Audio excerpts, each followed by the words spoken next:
All right, everybody, welcome back to Southern Fried TCG. G here, right in front of the camera, of course, is Eric, owner and proprietor of Campus Cards and Games 2 at Full Sail. He actually placed top 32. You placed 28, correct? So we're just going to do a quick deck tech or not deck tech, but deck profile, and go about what got him up there into the top 32. All right, so go ahead, Eric. All right, so we ran Captain Jetfire and two of the airstrike patrols, Tailwind and Night Flight. With the heavy amount of green in here, it seemed a reasonable choice to use these with Tailwind's ability to plus him and Night Flight up in attack and defense. So let's go, and we have a heavy emphasis on equipment, obviously, with Jetfire's treasure hunt ability. So let's go down the actions. We have 3 planes. It's a more defensive build, so we wanted to have a lot of ping action, so threw bombing runs in there to transfer damage off the planes. Just 2 copies of them. These guys die after a few rounds, so it becomes less useful later in the game. Escape routes function pretty much the same as rollout. Their only purpose is to get a double flip off of Jetfire. So when he's in bot mode, you can play escape route, flip him, and then get him flipped right back into bot mode. So you get your treasure hunt, and he's ready for the attack and defense. Espionage, just get those mean cards out of your opponent's deck.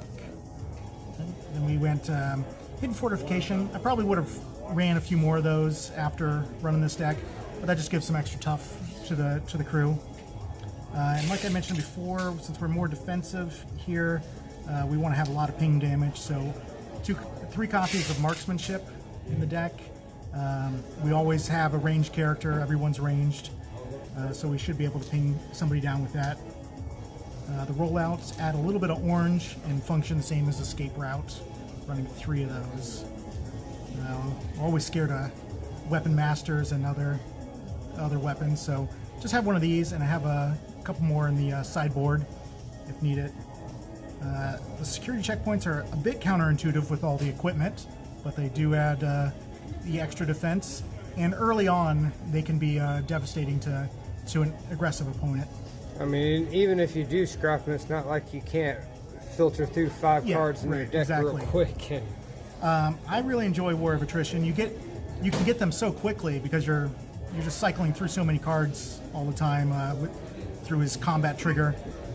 It's pretty easy to assemble all 3 and just get a heal for 3, do 3 damage off of them. And the green works with these guys as well.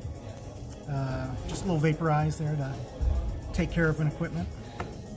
Now off to the equipment here. Like I said, we want to get that ping damage in, so hovercrafts galore here. Got 3 of those in there. Then once we get some damage on our own guys, we're getting our Energon Axe going and starting to get a little bit of damage in, at least the pierce damage. If we're going against an aggressive deck, we'll surely be getting the at least 8 or so from Jetfire in. But if it's defensive, we'll be getting that pierce damage in. Extra padding is incredibly easy to assemble all 3 copies of with Jetfire, and that just makes him a wall that is pretty hard to get through without pierce. The blasters, everybody knows what these are here for, just extra defense icons, 3 of them. Matrix Leadership. Always good, of course, for whenever he battles for exactly. defense. You just when put they're in right on top. Yeah, the nice thing here is you don't have to worry about them being in your hand. Because when they're in your hand, you can reveal them with this ability, put them on top of your deck to have a guaranteed double blue. And the Matrix work the same way on attack. You can reveal these, put them on top of the deck to get an extra attack out of it. I did see someone at the con running a similar build, Jetfire, that was a bit more aggressive and included improvised shields with Jetfire. But I think at that point, he's a bit easier to take down. So we have the Matrix in there. We'll get the extra damage and ping off and pierce off these guys when we attack. and then otherwise we're just chipping them away on our attacks, putting them on top of the deck to ensure some battle icons. These were a nice little compromise. I think Wyatt's deck also runs them, and he was running the very defensive Jetfire build with Aimless and Jetfire. But a lot of the aggressive decks are melee. We got your tanks, we got tapes, I think are mainly melee, Insecticons.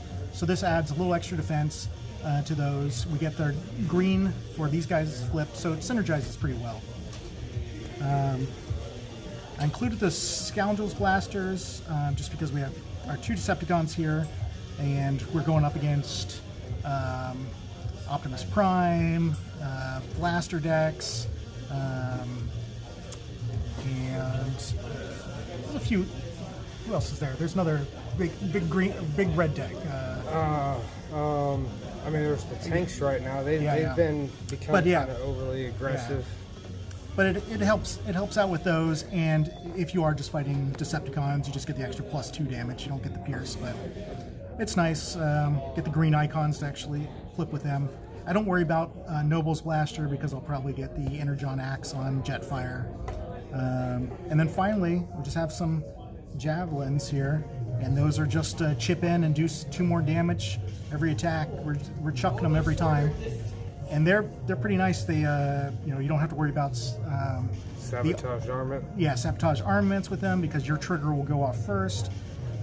So you're guaranteed to get that 2 damage in, and that's really nice for getting those protected characters off the battlefield. I don't really worry about flipping these guys ever, but occasionally I will flip Tailwind just after Night Flight's dead, just to get that guaranteed defense and attack, not having to worry about flipping a green. I never had this come up, but I guess in a certain situation you could do the tap action here to scrap the 3 green to do 3 damage. I think it'd probably be a little too tricky to get 3 green of the same name. It basically gives you a war of attrition an effect, but you clog up the deck a little too much if you have 3 copies of everything in there. And that's about it. I had 2 losses in Constructed. One was to a very aggressive blaster deck that mainboarded daring counterattack, so that Pierce just cut through me.